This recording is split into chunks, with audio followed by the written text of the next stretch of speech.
And now you speak about Paul Kagame, who's currently worshipped as an example of a great African leader doing great things for Africa.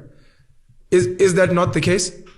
That is absolutely the case. Kagame is actually one of Africa's biggest problems, because Congo is the biggest dissettlement of Africa that causes Africa never to unite.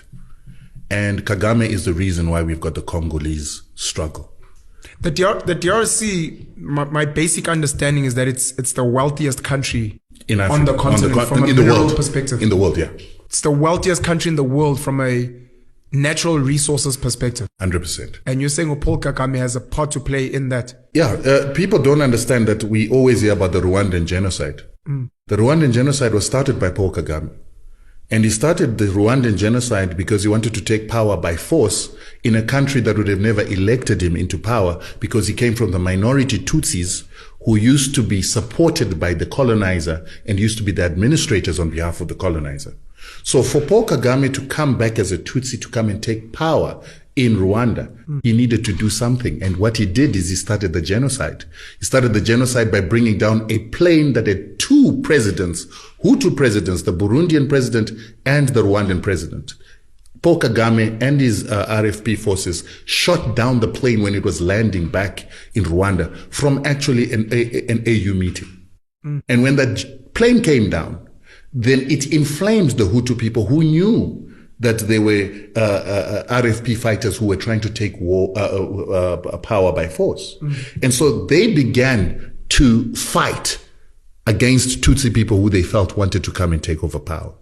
While they were doing that, Paul Kagame himself sent his forces to murder his own Tutsi people on a whole-scale level to make it look like a genocide, so that he could then have his forces come into Rwanda and take over power militarily under the guise of stopping a genocide against Tutsis. These are all things that are factual. Well documented. Jeez. It is actually something that the International Court of Justice wanted to persecute him for.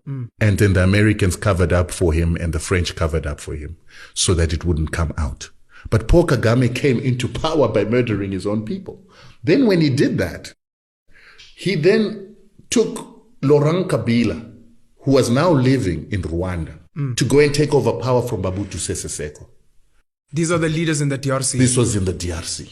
And the arrangement that he had with Mobutu is, once you're in power, you need to bring some of my own people into your system.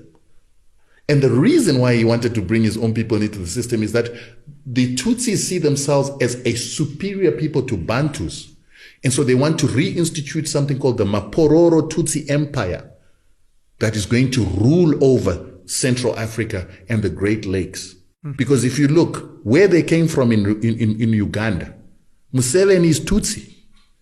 And he is the one who trained, together with people like Paul Kagame, in Tanzania, together with our liberation fighters. And when they came from those liberation camps, then Museveni went and took power from Obote, and then he put people like Kagame and the Hutus and the Tutsis into his army and intelligence. They then started murdering non-Tutsis who wanted power in Uganda, because they were majorities. And that's how Museveni becomes the president of Uganda as a Tutsi.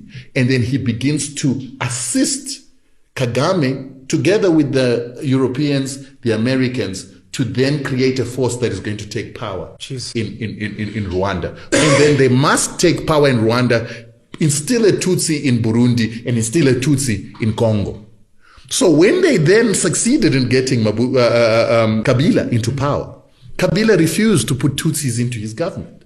And when he refused, then Kagame and Museveni then sent their armies and rebels into Congo with an intention to remove Kabila. Kabila then ran to SADC. And that time SADC had an organ, or the military institution was called the organ, which was being headed by Mugabe. And he said, listen, they want to overthrow me. And he gave them the reasons why they want to overthrow. Mugabe sent a fact-finding mission. that it consisted of Zambians, Namibians, Angolans, South Africans, and everybody from SADC region.